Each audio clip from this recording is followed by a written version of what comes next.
kas see töö, mida praegu teed, meeldib ja sobib sulle? No suurepärane.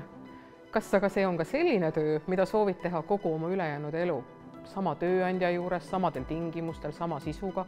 Või sooviksid siiski end arendada ja midagi uut avastada ning ennast proovile panna?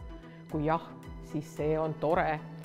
Ent vahel võib ette tulla olukordi, kus muutus tööelus tuleks ette võtta enese säästmiseks ja elurõõmu säilitamiseks. Ja toongi siinkohal sulle mõned näited. Kui arvad, et sinu ametis on puudu arenguvõimalusest ja töö ei paku sulle enam väljakutseid, võiksid kaaluda oma tööelus muudatuse tegemist. Selleks ei pea sa tegelikult üldse vahetama oma tegevusvaldkonda, vaid vaata oma organisatsioonis ringi.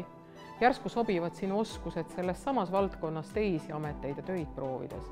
Ehk leiad mõne põneva projekti, mida arendada või koostöö, mis päevadesse põnevuse tagasi toob.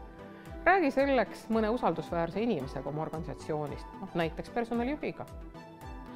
Või kui su amet meeldib sulle, kuid sinu väärtused ja tõekspidamised ei klapi enam kuidagi teiste töökaaslaste või juhtide omadega.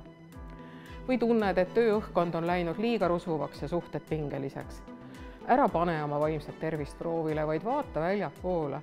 On palju teisi ettevõtteid, kes sinu oskusi ja teadmisi vajavad.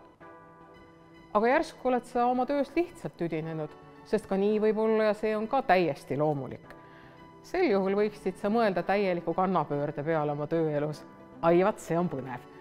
Õppida uut eriala, mis sind köidab või uusi oskusi omandada on huvitav ja selleks ei ole kunagi hilja.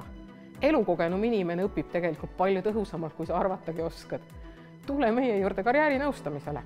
Aitame sind töötamise võimaluste ringi avardamisel, aga ka tööelus vajaliku muutuse planeerimisel.